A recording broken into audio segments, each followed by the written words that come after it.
శ్రీపాదరాజం శరణం ప్రపజ్యే. 2వ అధ్యాయం. సిద్ధయోగీంద్ర దర్శనం, విచిత్రపుర వృత్తాంతం.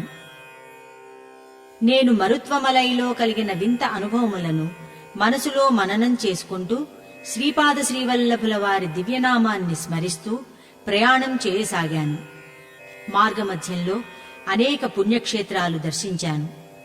ఎవరినీ ఏమీ యాచించకుండగానే నాకు భోజనము సిద్ధించెడిది. ఇది ఒక అపూర్వ అనుభవము. పాండ్యదేశంలోని కదంబవనం చేరేటప్పటికీ నా శరీరంలోని బరువు క్రమక్రమముగా తగ్గుతున్నట్లు అనిపించింది.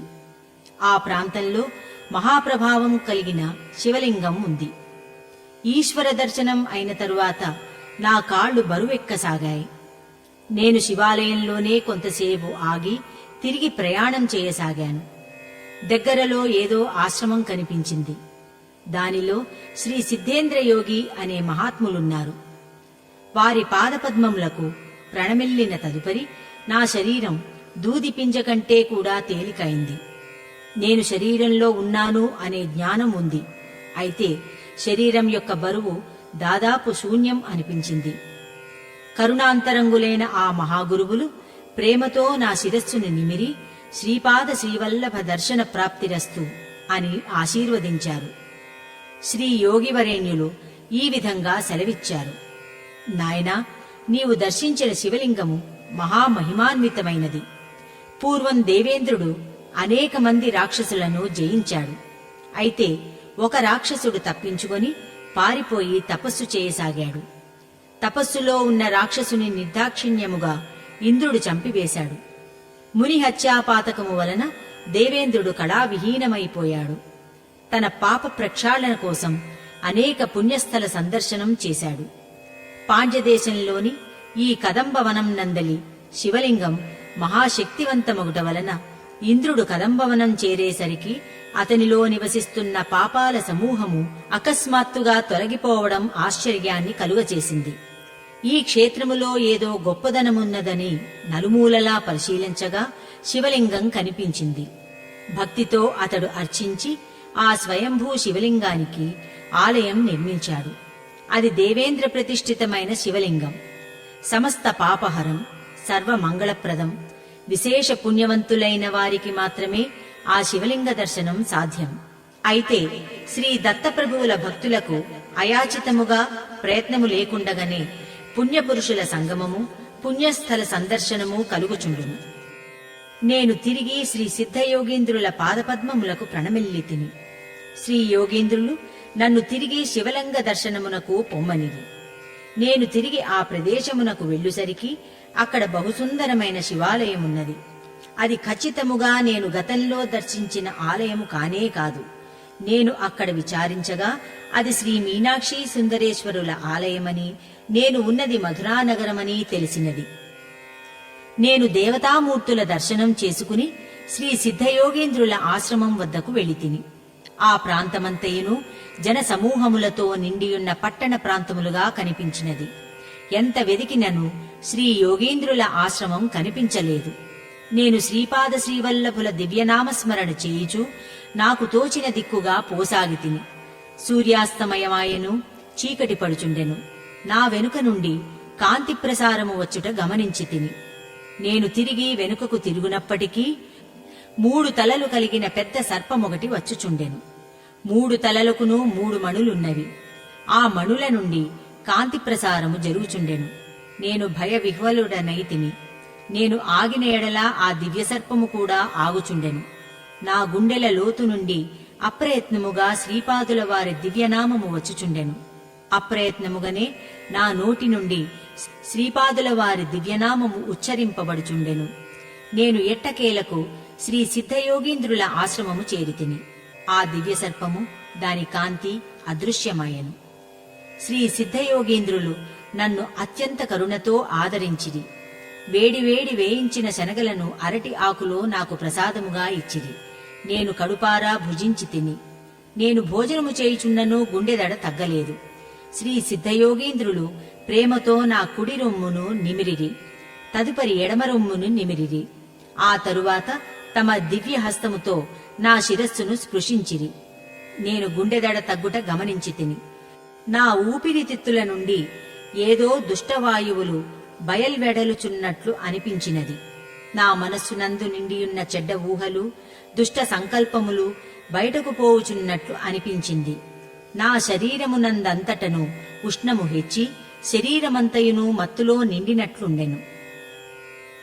శ్రీదత్తుని మహిమ, శ్రీపాదుని అనుగ్రహము సంపాదించుటకు వలయు యోగ్యతలు.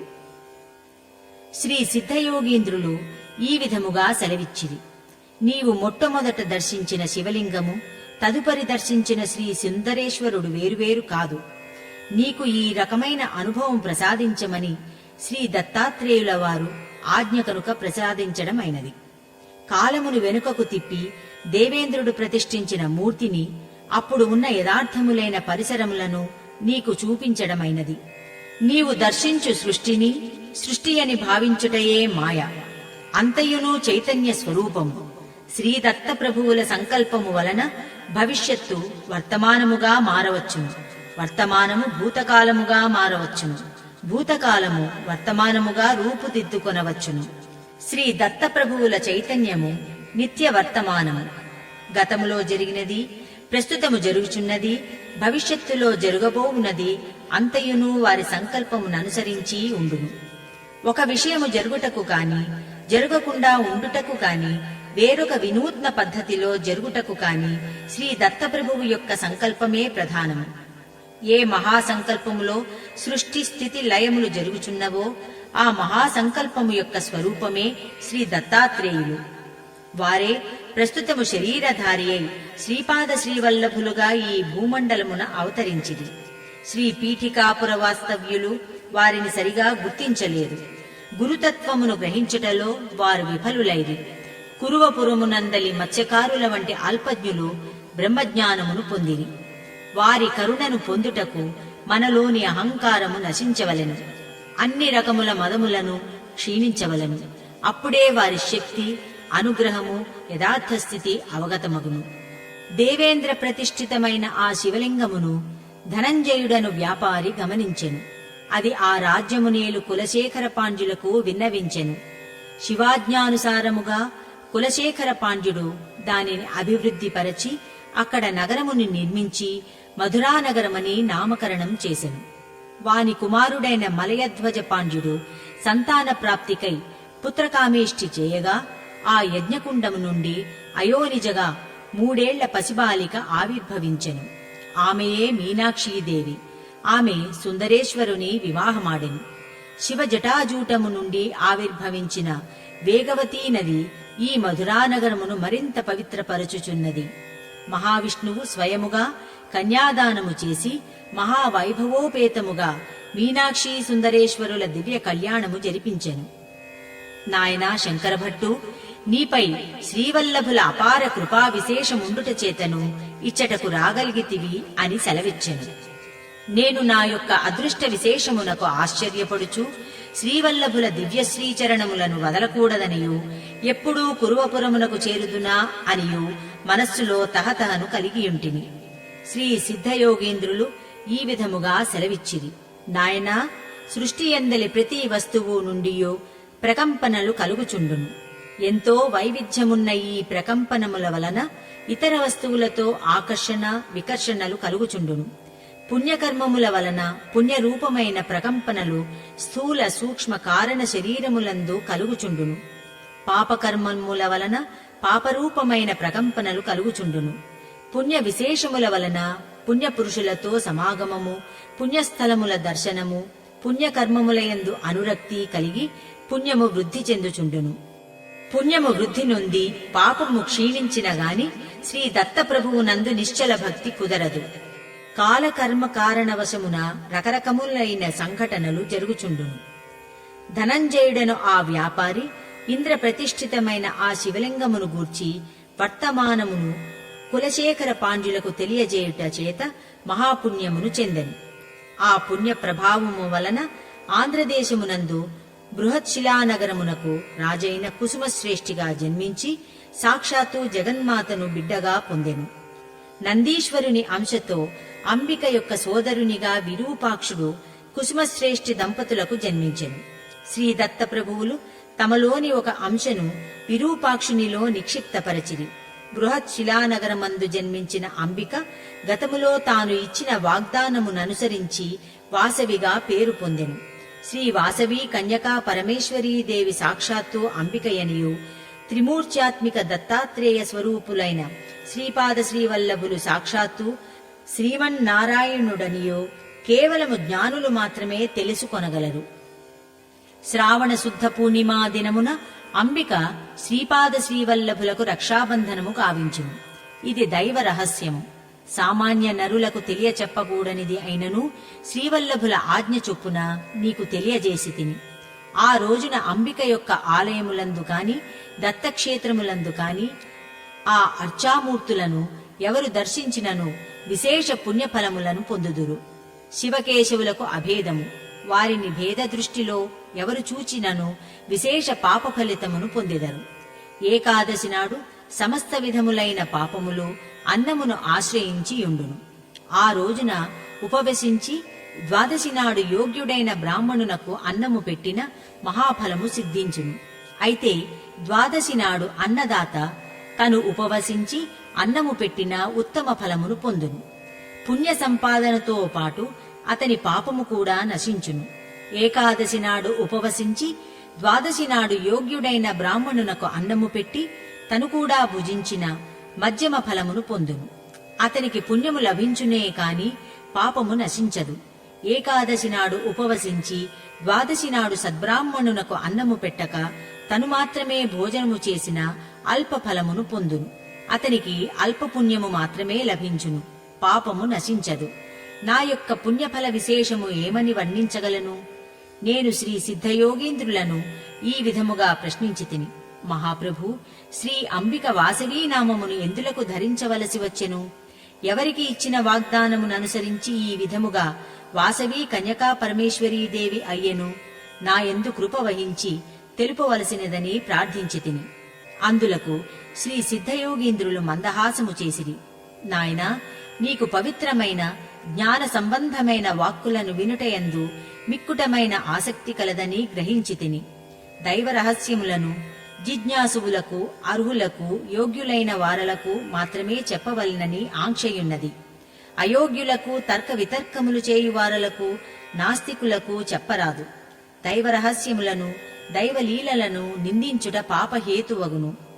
శ్రీమన్నారాయణునకు ఉపేంద్రుడను పేరు కూడా కలదు. ఒక పర్యాయము ఇంద్రుడు శ్రీమన్నారాయణుని, స్వామి, ఉపేంద్రనామధేయమును వహించుట వలన మీరు నాకు సోదరులైరి. అంబిక కూడా నాకు సోదరి కావలెను కదా. నా నామధేయమును స్ఫురణకు తెచ్చు రీతిగా ఆమెకు కూడా నామధేయము ఉండవలెను కదా అని ప్రశ్నించెను. దానికి శ్రీమన్నారాయణుడు మందహాసము చేసి, అవును, నీ యొక్క వాదన తర్క సంగతముగానే ఉన్నది. ఆ విషయము అంబికనే ప్రశ్నింపుమనెను. కాలము గడుచుచుండెను. దానవులను హతమార్చి దేవతలు గర్వోన్మత్తులైరి. వారికి గర్వభంగము కలుగు సమయము ఆసన్నమాయెను. దైవము యక్షస్వరూపము పొందెను. దానిని సమీపించిన వాయువుతో ఆ యక్షస్వరూపము ఒక తృణమును అచ్చట వైచి దానిని కదుల్పుమనెను. వాయువు అశక్తుడాయెను. అగ్ని దహింపజాలడాయెను. ఈ విధముగా దేవతాగణములు పరాభవించబడెను. దేవేంద్రుడు మాత్రము అది యక్షస్వరూపము కాదనియో పరతత్వమనియో గ్రహించెను. పరతత్వమును ఇతడు గుర్తించుట చేత శ్రేష్ఠుడాయెను. అందువలన ఇంద్రనామమును పొందెను.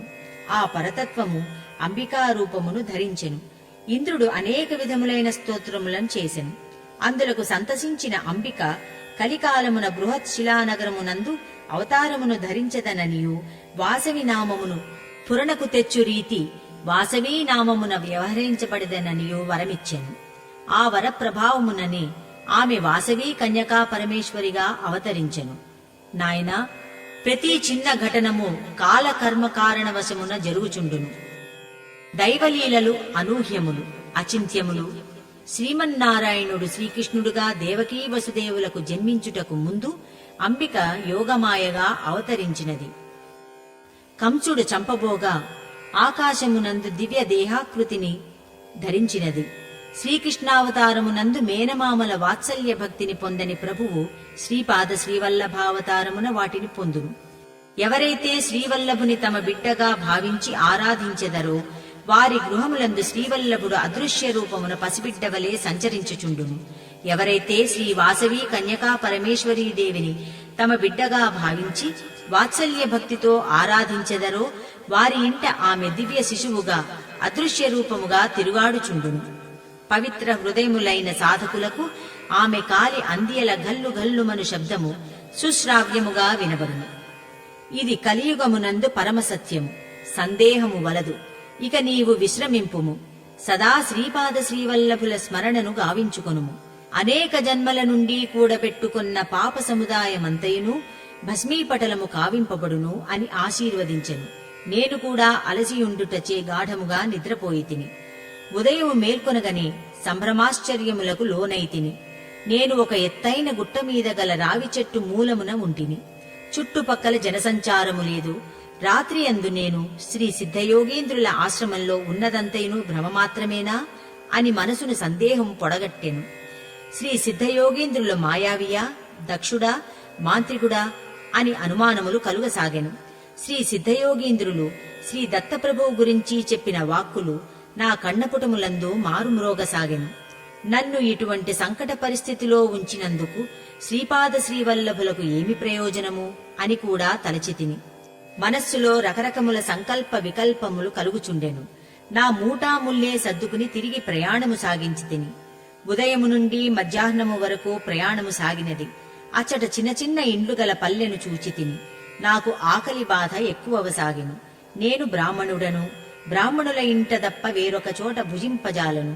సంభారములెవరైనా సమకూర్చిన ఎడల స్వయం పాకమును చేసుకుని భుజించెదను. పల్లె ప్రజలు ఎవరునూ బ్రాహ్మణులు కారు.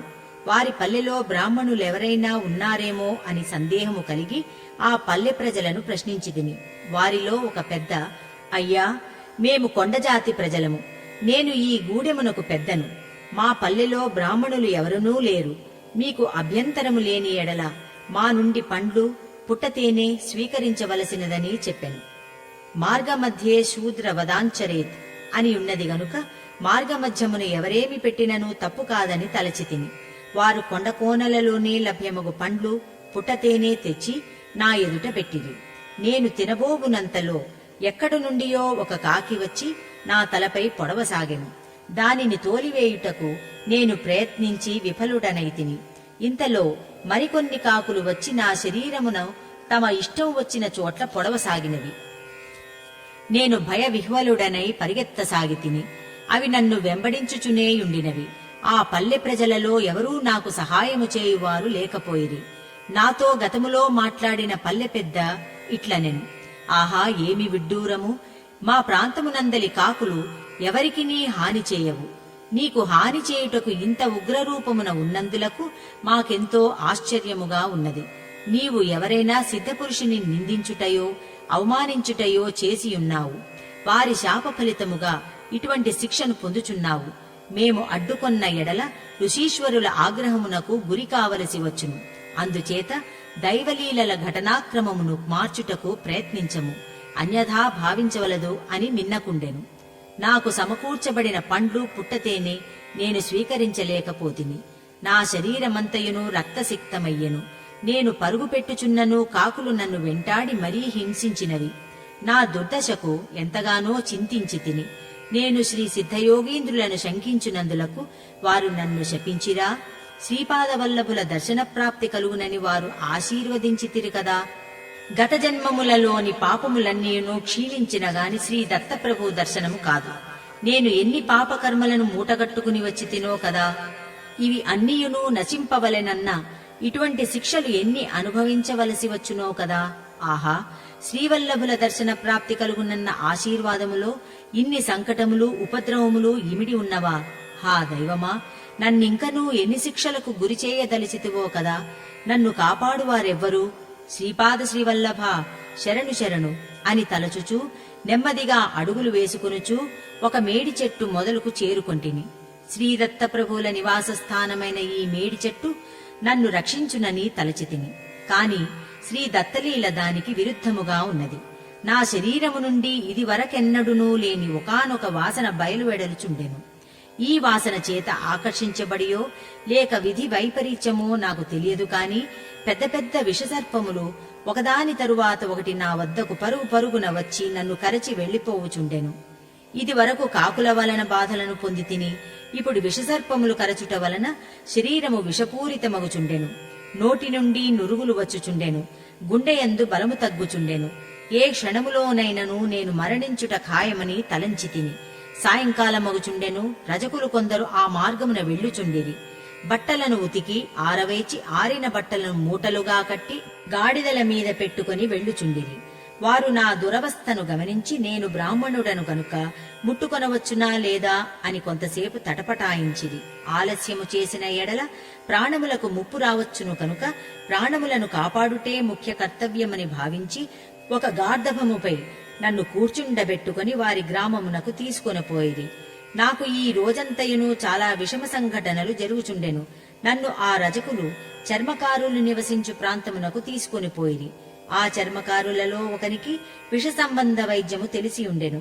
దుర్గంధభరితమైన ఆ ప్రాంగణములో నన్నొక నులకమంచము పైన నుంచిది. చర్మకార వైద్యుడు కొన్ని అడవి మూలికల రసము తీసి నా చేత తాగించెను. పాములు కరిచిన చోట్ల కొన్ని ఆకులను కట్టెను. రావి చెట్టు యొక్క లేత ఆకులను కోసెను. ఆ ఆకుల నుండి రసము పాలవలే ద్రవించుచుండెను. ఆ ఆకుల కాడలను 2 చెవులలోనూ పెట్టెను. నాకు విపరీతమైన బాధ కలుగసాగెను. నేను లేచి పారిపోవుటకు ప్రయత్నించి తిని 2 బలిష్ఠులైన మనుష్యులు నన్ను పట్టుకొని ఉండిరి. నేను నిస్సహాయముగా ఉంటిని. ఆ వైద్యుడు తన సహాయకులతో ఇట్లనెను, విషము రావి ఆకులలోనికి చేరును. ఆ తరువాత విషపూరితమైన ఈ ఆకులను దగ్ధము చేయవలెను.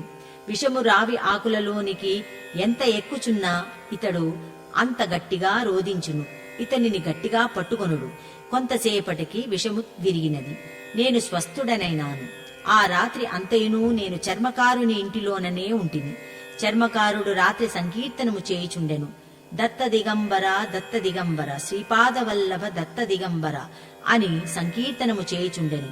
నేను మంచము మీద పండుకొని ఉన్నాను. అత్యంత శ్రావ్యమైన ఈ నామమును వినున్నప్పుడు నా హృదయము ఉప్పొంగెను. ఆత్మ సంబంధము చేత ఈ చర్మకారుడు నాకు గురుబంధువగుట అతని యందు ప్రేమ ఉప్పొంగసాగెను.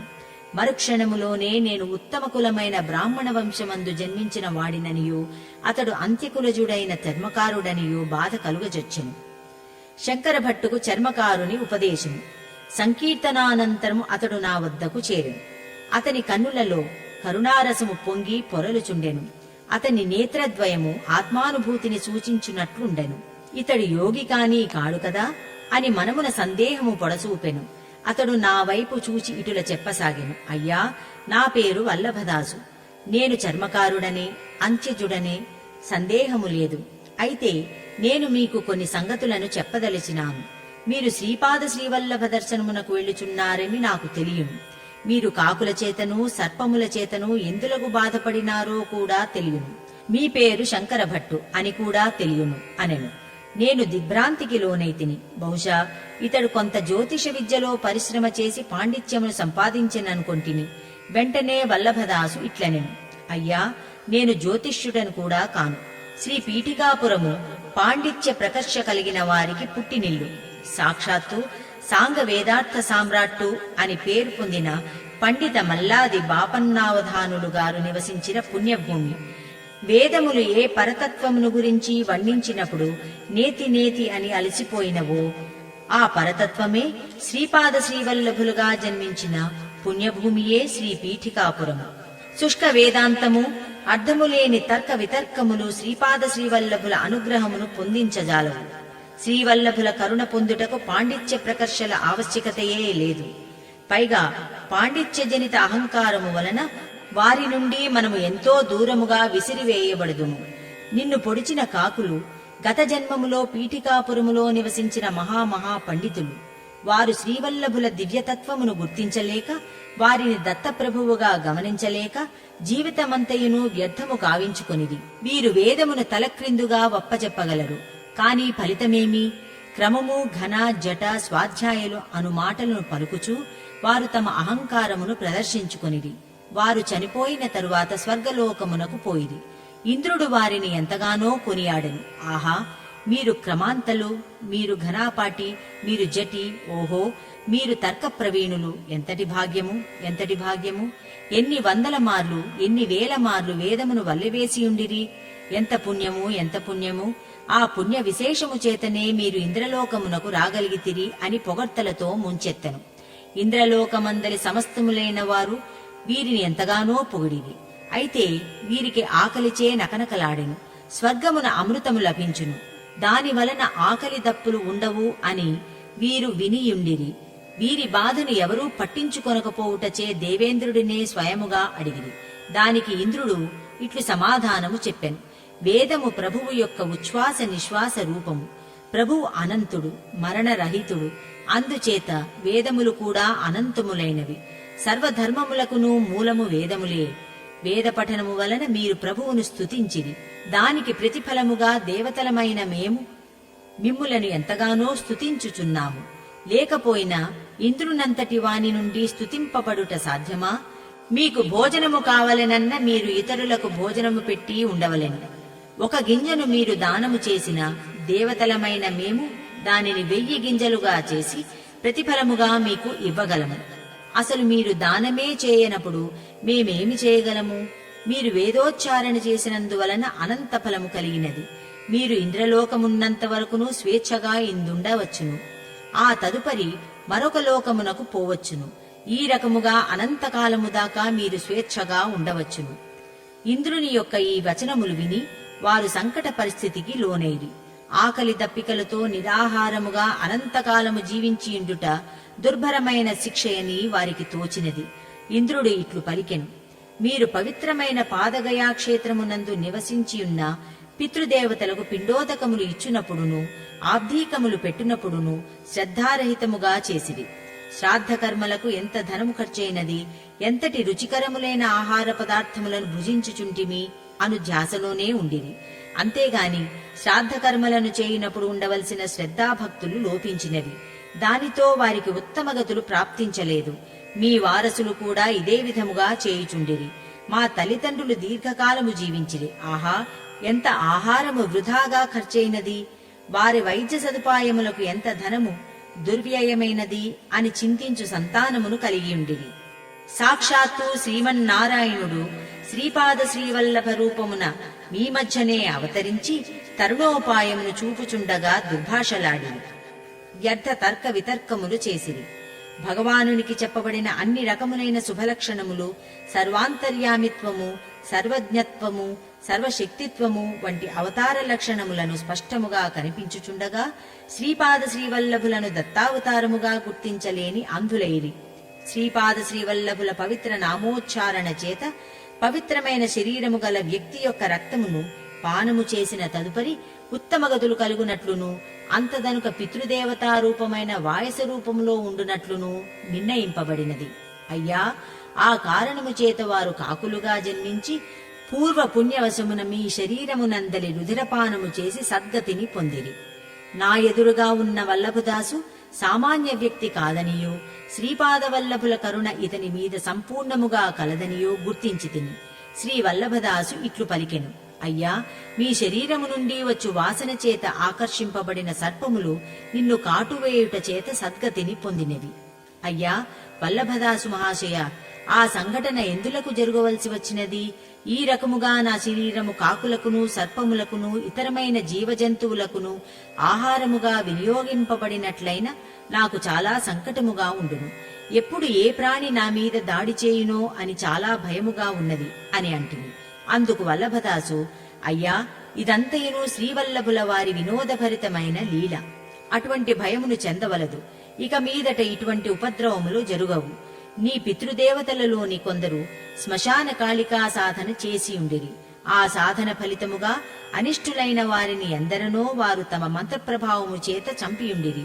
చనిపోయిన వారిది సహజ మరణము కాని కారణము చేతను ప్రాణములు ఇచ్చిన వానికే ప్రాణములను తీయు అధికారము కూడా ఉండును గనుక అటువంటి అధికారము భగవంతునికి తప్ప మరెవ్వరికీ లేనందునను అసహజ మరణ కారణభూతులగుట వలన వారికి మహాపాపము కలిగినది. ఆ పాపవశమున సర్పజన్మం నెత్తినారు. అయితే వారి వంశములో నీవు జన్మించుట వలన ఆ స్వల్ప పుణ్యవశమున నీ రుధిరము వారికి కూడా కొంత సంబంధితమై ఉండుట వలన ఈ సంఘటన జరిగినది. వారికి ఉత్తమ గతులు లభించినవి. అయ్యా, బ్రాహ్మణుడు సత్యాన్వేషిగా ఉండవలెను. క్షత్రియుడు ధర్మమునకు బద్ధుడై ఉండవలెను. వైశ్యుడు వ్యవసాయమును, గోవులను రక్షించుట, క్రయ విక్రయాది కుశల వ్యవహారములను సలుపవలెను. కావున శాంతి స్వరూపుడై ఉండవలెను. శూద్రుడు ప్రేమ స్వరూపుడై సేవలను సలుపవలెను. అయితే భగవదనుగ్రహ ప్రాప్తికి జాతి, కుల, ధనిక, పేద భేదమేమియునూ ఉండదు. బ్రాహ్మణుడు క్షత్రియ ధర్మమును పాటించి రాజు కావచ్చును. క్షత్రియుడు బ్రహ్మజ్ఞానమునపేక్షించునప్పుడు బ్రాహ్మణ ధర్మమును అనుసరించవచ్చును. వైశ్యుడైన కుసుమశ్రేష్ఠి క్షత్రియ ధర్మమును పాటించి రాజరికము చేయలేదా? క్షత్రియ ధర్మానుసారము ఆత్మగౌరవమును పాటించు సందర్భములో తన వారితో సహా అగ్నికి ఆహుతి కాలేదా? మానవుడు ఏ కులములో జన్మించినను తను అనుసరించు ధర్మమును బట్టి కర్మలను సలుపవలెను. శత్రువును చంపుట బ్రాహ్మణ ధర్మ ప్రకారము దోషమైనది, క్షత్రియ ధర్మం ప్రకారము విహితమైనది. శత్రువును వంచన చేత జయించుట వైశ్య ధర్మం ప్రకారము సబబైనది. ఘర్షణ చేత శత్రువును ఓడించుట శూద్ర ధర్మం ప్రకారము సబబైనది. నీవు బ్రాహ్మణుడవు, సత్యాన్వేషివి. కావున అహింస నీకు పరమధర్మము, కాని కసాయివానికి కాదు. మనము చేయు కర్మల వలన ఫలితము సక్రమముగా ఉండవలెనన్న మనము అనుసరించు ధర్మమునకు తగ్గట్టుగా ఉండవలెను. నీవు ప్రస్తుతము రోగగ్రస్తుడవు కనుక వైద్యుని వద్ద ఉండుట శ్రేయస్కరము, విహితము కనుక నా వద్దకు రప్పించబడితివి. నీవు చిన్నప్పుడు విష్ణుమూర్తి ధ్యాన శ్లోకమును పఠించుచు వినోదముగా నీ తోటి వారితో వదరుచుండెడువాడవు. శుక్లాంబరధరం విష్ణుం శశివర్ణం చతుర్భుజం ప్రసన్నవదనం ఛాయేత్ సర్వ విఘ్నోపశాంతయే అను శ్లోకమునకు తప్పుడు అర్థమును వినోదము కోసము చెప్పెడివాడవు. శుక్లాంబరధరం అనగా తెల్లబట్టలను ధరించునది అనియు, విష్ణుం అనగా అంతటా ఉండునది అనియు, శశివర్ణం అనగా బూడిద రంగులో కూడినదనియు, చతుర్భుజం అనగా 4 కాళ్లు కలిగినది అనియు, ప్రసన్నవదనం అనగా ఓండ్ర పెట్టినప్పుడు ప్రసన్నమైన ముఖము కలిగినదనియు, అటువంటి గాడిదను సర్వ విఘ్నములు శాంతించుటకు ధ్యానించుచున్నాను అని చెప్పెడివాడు. అయ్యా శంకరభట్టు, శ్రీదత్త ప్రభు బహు చమత్కారి. నీవు వినోదము కోసము చేసిన తప్పుడు పనులను కూడా ప్రభు తన విధానములో సరిదిద్దును. నిన్ను రజకులు తమ గాడిద మీద తీసుకుని వచ్చిరి. దుమ్ము ధూళితో నీవు బూడిద రంగులోనే ఉంటివి. నడువలేక ఒక్కొక్క పర్యాయము 2 చేతులను నేలకు ఆంచి నడచి వచ్చితివి. నీవు సర్పముల బారి పడకుండా ఉండగలనని భావించి చతుర్భుజుడవై ఆయాసపడుతూ మేడి చెట్టు వద్దకు వచ్చినను గండమును తప్పించుకొనలేకపోతివి. బాధతో విరవెల్లాడకపోయిన ఎడల నీవు ప్రసన్నవదనుడవే. ఆఖరికి నీవు చర్మకారుల పల్లెకు చేర్చబడితివి. నిన్ను ఈ రకమైన దురవస్థల పాలు చేయుటలో శ్రీవల్లభుల వినోదముతో పాటు నీకు గుణపాఠమును నేర్పుటతో పాటు నీచ జన్మల నుండి వారికి విముక్తి కలిగించబడినది. నీవు వినోదముగా తోటి బాలురకు విష్ణుధ్యాన శ్లోకమును చెప్పుచుండెడివాడవు. ఆఖరికి అంచెజుడనైన నా చేత ఉపదేశమును వినడి పరిస్థితికి వచ్చితివి. ఇప్పుడు నీవు ఇచ్చటనున్నావు. రేపు నీవు నీ సాటి కులస్థుల ఇంట ఉండవచ్చును. ఇప్పుడు జరిగిన ఈ సంఘటనను వారికి పొరపాటున చెప్పినను వారు నిన్ను తమ కులముల నుండి వెలివేయుదురు. కనుక శ్రీపాద శ్రీవల్లభులు మనలను ప్రతి క్షణము గమనిస్తూనే ఉంటారని తెలుసుకోవలసినది. శ్రీ వల్లభదాసుని హితబోధతో నాలోని బ్రాహ్మణ అహంకారము తగ్గినది. వల్లభదాసు అంచెజుడన్న భావము పోయి అతడు కూడా నా రక్త సంబంధీకుడై అన్నంత సోదర ప్రేమ కలిగినది. వల్లభదాసు ఆతిథ్యమును స్వీకరించి 2-3 రోజులు గడిచిన తరువాత నేను ఆ ఊరి నుండి బయలుదేరితిని. నేను చిదంబరం చేరుటకు ముందు విచిత్రపురం అను పట్టణములో విచిత్ర పరిస్థితుల్లో ఇరుక్కుని బయటపడితిని. శ్రీవల్లభుల అనుగ్రహ విశేషమును ఏమని వర్ణించగలను? నేను విచిత్రపురం అను గ్రామం నుండి కాలినడకన పోతూ ఉండగా వినయ విధేయతలతో కూడిన రాజభటులు నన్ను సమీపించిరి. అయ్యా, మీరు వైష్ణవులా శైవులా అని ప్రశ్నించిరి. శివకేశవ భేదమును పాటించని స్మార్తులమని చెప్పితిని. మేము శివకేశవులకు భేదమును పాటించని వారమైనను కాస్త శైవము వైపు మొగ్గు చూపెడి వారమనియు, ఆదిశంకరుల దక్షిణామ్నాయ పీఠమైన శృంగేరి అందరి శంకరాచార్యుల వారు మాకు గురువులగుదురనియూ చెప్పితిని. మీరు దయ ఉంచి మా రాజుగారి వద్దకు రావలసినదని కోరిరి. నేను వారిననుసరించి రాజదర్శనమునకు పోయితిని. దారి మధ్యలో సంభాషణ వశమున నాకు కొన్ని విచిత్ర విషయములు తెలిసినవి. ఆ రోజు బ్రాహ్మణులెవరైనా కనిపించి వారిని తన వద్దకు రమ్మని ఆహ్వానించును. అంతకు ఇంత అయితే ఇంతకు ఎంత అని ప్రశ్నను అడుగును. దానికి సంతృప్తికరముగా ఎవరునూ సమాధానము చెప్పువారు లేకపోయిరి. కొన్ని సంవత్సరములకు పూర్వము రాజునకు పుత్ర సంతానము కలుగవలెనని యజ్ఞము చేసిరి. అదృష్టవశమున అతనికి పుత్ర సంతానము కలిగినది. అయితే ఆనాటి నుండి బ్రాహ్మణులకు విచిత్ర కష్టములు ఎదురైనవి. రాజునకు జన్మించిన సంతానము దురదృష్టవశమున మూగవాడయ్యను. బ్రాహ్మణుల లోపభూయిష్టమైన యజ్ఞమును చేయుట వలనని తన కుమారుడు మూగవాడయ్యనని రాజు అభిప్రాయపడెను. శైవులైన బ్రాహ్మణులను నున్నగా గొండు గొరిగించి వైష్ణవనామములను ముఖమున పెట్టించి గాడిదపై పెట్టి ఊరేగించెను. వైష్ణవులైన బ్రాహ్మణులను నున్నగా గుండు గొరిగించి విభూతి రేఖలు ముఖమున పెట్టించి గాడిదపై ఊరేగించెను. ఈ పరిస్థితి శైవులకును వైష్ణవులకును కూడా సంకటప్రాయమయ్యెను. రాజు ఉన్నట్లుండి వింతగా ప్రవర్తింపసాగెను. బ్రాహ్మణులను పిలిచి తోటకూర దానము చేయసాగెను. సాగు భూమిలో అధిక విస్తీర్ణములో తోటకూర పండించున్నట్లు ఆజ్ఞాపించెను. సుంకములో సగభాగము తోటకూర రూపములో వసూలు చేయబడుచుండెను. బండ్ల కొలది తోటకూర కోటలో జమ చేయబడుచుండెను. బ్రాహ్మణులకు తినలేనంత తోటకూర దానము చేయబడుచుండెను. తోటకూరను వండుకొని తినిన తరువాత వారికి ఎప్పుడు అల్పాహారము కావలసినను పచ్చి తోటకూరనో వండిన తోటకూరనో తినవలసి వచ్చేడిది. అన్నము వండుకొని తింటయు తక్కిన వంటకములను భుజించుటయు బ్రాహ్మణులకు నిషేధింపబడెను. బ్రాహ్మణులు మాత్రము ఏమి చేయగలరు? తర్కములో పండితులమనియు, వేదాంతములో పండితులమనియు, పురాణేతిహాసములలో పండితులమనియు విరవీగిడి బ్రాహ్మణులు అందరునూ తమ అహంకారమును విడిచి మౌనముగా తమ దురవస్థను బాపుమని దైవమును దీనముగా ప్రార్థించుచుండిరి. బ్రాహ్మణులందరిలోనూ ఒక దత్తభక్తుడు, దత్తోపాసకుడు ఉండెను. శ్రీ దత్తాత్రేయుడు స్మరణమాత్రమున ప్రసన్నుడగుననియు తమ దురవస్థను శ్రీ ప్రభువే బాపగలడనియూ చెప్పెను. అందుచేత బ్రాహ్మణులందరూ మండల దీక్షను పూని శ్రీ దత్తాత్రేయుల వారిని ఆరాధించసాగిరి. తన కుమారుడు మూగవాడగుట వలన మూగ భాషను రాజు ప్రోత్సహించవలనని తలచెను. తన రాజగురువును చూచి మూగ భాషపై గ్రంథము వ్రాయమని ఆదేశించెను. ఆ రాజగురువు గతములో చాలా గర్విష్ఠిగా నుండెను. ప్రస్తుతము అతడు దయనీయమైన పరిస్థితిలో నుండెను. రాజగురువు మూగ భాషపై విస్తృత పరిశోధనలు చేయసాగెను. శంకరభట్టు మహారాజు సంవాదము. నన్ను రాజసముఖమున నిలువబెట్టిరి. నాకు ముచ్చెమటలు పోయిచుండెను. శ్రీపాద శ్రీవల్లభులు నన్ను ఎంతటి పరీక్ష చేయుచుంటిరి. శ్రీపాదుల నామమును మనస్సులో అవిశ్రాంతముగా జపించుకొనుచుంటిని. నాలో గతములో ఎన్నడూ లేని ధైర్యము కలుగసాగెను. నన్ను రాజు అందరినీ ప్రశ్నించినట్టులే నన్ను కూడా అంతకు ఇంత అయిన ఇంతకు ఎంత అగును అని ప్రశ్నించెను. ఇంతకు ఇంతే అని గంభీరముగా బదులిచ్చి తిని రాజు విభ్రాంతుడాయెను. రాజు ఈ విధముగా వచించెను. మహాత్మా, మీరు చాలా గొప్పవారు.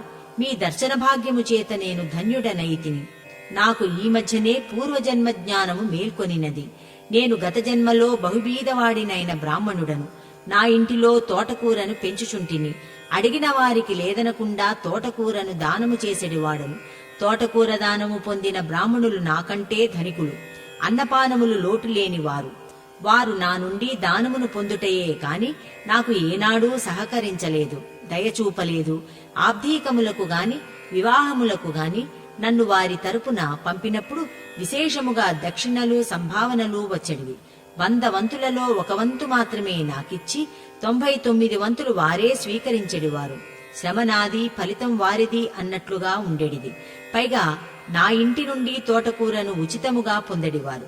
నేను కటిక దరిద్రమునే అనుభవిస్తూ తోటకూరను మాత్రం యథావిధిగా దానము చేస్తూనే ఉండేవాడను. ఆ బ్రాహ్మణులు తోటకూర ఎంతో రుచిగానున్నదనియో, ప్రతిరోజూ తినుట వలన హాని ఏమీయూ జరుగదనియో చెప్పుచుండిరి.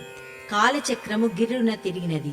నేను కటిక దరిద్ర స్థితిలో ఉండి కూడా తోటకూర దానము చేయుట వలన రాజుగా జన్మించి తిని. నా వద్ద తోటకూర దానము తీసుకున్న బ్రాహ్మణులు నా రాజ్యములోనే బ్రాహ్మణులుగా జన్మించిరి. నేను వారికంటే ఎన్నో రెట్లు ధనవంతుడుగాను శ్రేష్ఠుడుగాను జన్మించి తిని. తోటకూర దానము చేయుట వలన రాజైతిని కదా. మరి ఇప్పుడు అప్పటికంటే ఎన్నో రెట్లు బండ్ల కొలది తోటకూర దానము చేయుచున్నాను కదా. ఈ దానమునకు ప్రతిఫలముగా నేను పొందబోవు మహోన్నత స్థితి ఏమిటి అని ఈ వింత ప్రశ్నను వేసి తిని. మీరు మాత్రమే దానికి సరైన సమాధానము చెప్పితిరి అని ముగించెను. నేను, రాజా, పూర్వజన్మలోని పరిస్థితుల దృష్ట్యా మీ వద్దనున్న తోటకూర ఎంతో విలువైనది. అయితే ప్రస్తుతము మీరున్న స్థితి దృష్ట్యా అది చాలా అల్పమైనది. మణులు, రత్నములు, బంగారము వంటివి ఈ స్థితిలో దానమునకు తగినవి. అందువలన ఈ స్థితిలో తోటకూర ఎంత దానము చేసినా అందుకు 100 రెట్లు తోటకూర మీకు లభించును కాని అంతకంటే మరేమీ రాదు. నా మాటలకు రాజు ఎంతో సంతోషించెను. నేను యథాలాపముగా ఇచ్చిన జవాబునకు రాజు తన స్వీయ పూర్వజన్మ కారణము తెలుపుట నా మనస్సునకు ఊరట కలిగించినది. శ్రీచరణుల కృపా విశేషమున గాడిదను అధిరోహించెడి గండము తప్పినదని భావించి తిని. శుక్లాంబరధరం విష్ణుం అను పవిత్ర శ్లోకమునకు తప్పుడు అర్థము వినోదము కోసము చిన్నప్పుడు చెప్పిన దానికి ఇదివరకే గాడిదను అధిరోహించుట జరిగినది. ఇప్పుడు చాలా అవమానకర పరిస్థితిలో గాడిదనెక్కడి గండము తప్పించినందులకు శ్రీపాదుల వారికి మనస్సులోనే నమస్సులు అర్పించి తిని. ఇక 2వ పరీక్ష ప్రారంభమాయెను. రాజునకు అత్యంత ప్రియమైన మూగ భాషలో పరీక్ష మొదలాయెను. రాజగురువులు నన్ను పరీక్షించుట మొదలిడిరి. రాజగురువులు తమ వేళ్లను చూపుచూ 1, 2 అని సైగలతో ప్రశ్నించిరి. నీవు ఒక్కడివే వచ్చుచున్నావా, లేక మరొకరు ఎవరైనా తోడున్నారా అను అర్థములో రాజగురువులు అడుగుచున్నారని అనుకొని ఒక్కడనే వచ్చి తినని 1 వేలు చూపించుచు సైగలతో ఉత్తరమిచ్చి తిని. తదుపరి వారు 3 వేళ్లను చూపిరి. 3 సంఖ్య నాకు దత్తాత్రేయుల వారిని స్ఫురింపజేసినది. మీరు దత్తభక్తులా అని ప్రశ్నించితిరనుకుంటిని. భక్తి అనునది గుప్తముగా ఉండవలసినదని భావించి పిడికిలిని బిగించి చూపి ఇది రహస్యమైన విషయమనియు అది హృదయాంతరంగమునందరి విషయమని తెలియజేసి తిని. దానికి రాజగురువులు తియ్యటి తినుబండారములు బ్రతిమాలు ధోరణిలో సైగలతో ఇవ్వబోయిరి.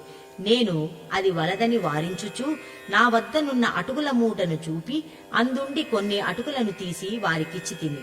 నాకు తియ్యటి తినుబండారముల కంటే అటుకులయందు ఇష్టము ఎక్కువనియు మీరు కూడా వీటి రుచిని తెలుసుకోవచ్చుననియు నా భావం. అప్పుడు రాజగురువులు ఉదాత్త స్వరముతో, రాజా, ఇతడు గొప్ప పండితుడు, వేదాంగములను ఆపోసన పట్టిన మహాపండితుడని తెలియచున్నది. ఈతడు మూగ భాషలో కూడా మహాపండితుడని శ్లాఘించెను. నాకంతయును అయోమయముగానున్నది. రాజగురువు ఇట్లు పలికెను, రాజా, శివకేశవులను వారు ఇద్దరున్నారు కదా, వారిద్దరూ ఒకటేనా, వేరువేరా అని ప్రశ్నించి తిని. 1 వేలు చూపుచూ ఇతడు వారిద్దరూ ఒకటేనని తెలియజేసెను. బ్రహ్మ, విష్ణు, మహేశ్వరులను 3 కదా అని 3 వేళ్లను చూపి తిని. అందులకు ఇతడు తన ముష్టి బిగించి ఒకే చేతికి 5 వేళ్లు ఉన్నను అవి సమిష్టిగా లేవా అని ఎదురు ప్రశ్నించెను. నన్ను తమ శిష్యునిగా స్వీకరించవలసినదని మధుర పదార్థములను ఇవ్వబోతిని. తనకు అటువంటి శిష్య ప్రశిష్యుల గోల ఏమీ లేదనియు కుచేలుని వలె తను సంతుష్టితో జీవించే వ్యక్తిననియు తెలియజేయుచు నా అభ్యర్థనను కాదని తన వద్దనున్న అటుకులను నాకిచ్చెను అని తెలియజేశాను. నేను దిగ్భ్రాంతుడనైతిని. ఆహా, లోకములోని మనస్సులు, వాటి ఆలోచనలు, అర్థము చేసుకుని పద్ధతులు ఎంత విభిన్నమైనవని ఆశ్చర్యపోతిని. ఇంకా 3వ పరీక్ష, ఆఖరి పరీక్ష. రాజగురు చమకములోని పనసలను చదువుచూ వాటి అర్థమును వివరించమనెను. శ్రీవల్లభులను తలుచుకొని నాకు తోచిన రీతిగా వ్యాఖ్యానించి తిని. అయితే నా వ్యాఖ్యానము సభలోని పండితులను ఎంతగానో అలరించినది. నేనిట్లు వ్యాఖ్యానించి తిని. ఏకాచమే అనగా 1, త్రిస్రశ్చమే అనగా 1కి 3 కలిపి వర్గమూలము కనుగొనగా 2, పంచచమే అనగా 4నకు 5 కలుపగా 9 వచ్చును. దాని వర్గమూలము 3 అగును.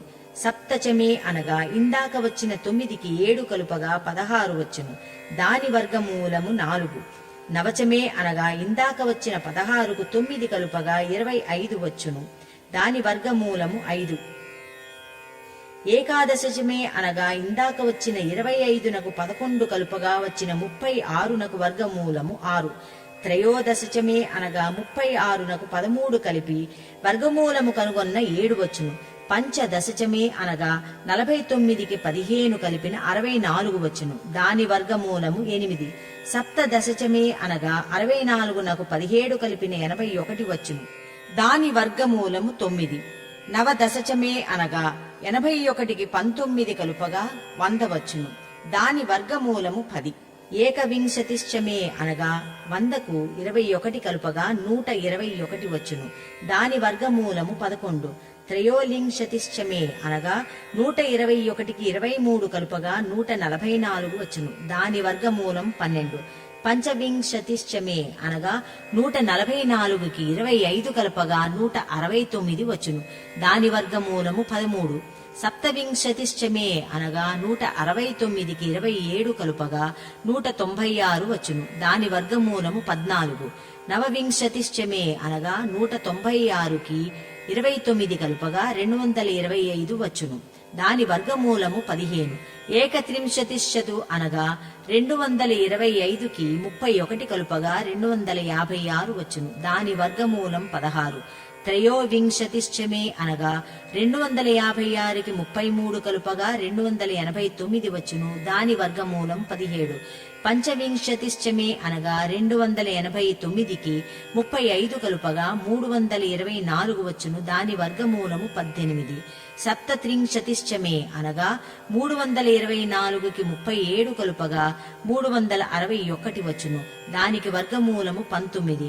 నవవింశతిశ్చమే అనగా 361కి 39 కలుపగా 400 వచ్చును. దాని వర్గమూలం 20. నా వ్యాఖ్యానము నాకే ఆశ్చర్యముగా తోచినది. నేనిట్లు వచించి తిని, ఇది అంతయును సృష్టి పరమాణువుల యొక్క రహస్యము. ఇది కాణాద మహర్షికి తెలియును. పరమాణువుల సూక్ష్మ కణముల సంఖ్యాభేదమును బట్టి వివిధ ధాతువులు ఏర్పడును. శ్రీవల్లభుల కృపా విశేషము వలన విచిత్రపురం నుండి విచిత్రముగా బయటపడితిని. శ్రీపాద శ్రీవల్లభుల వారికి జయము జయము. దిగంబరా దిగంబరా దిగంబరా దిగంబరా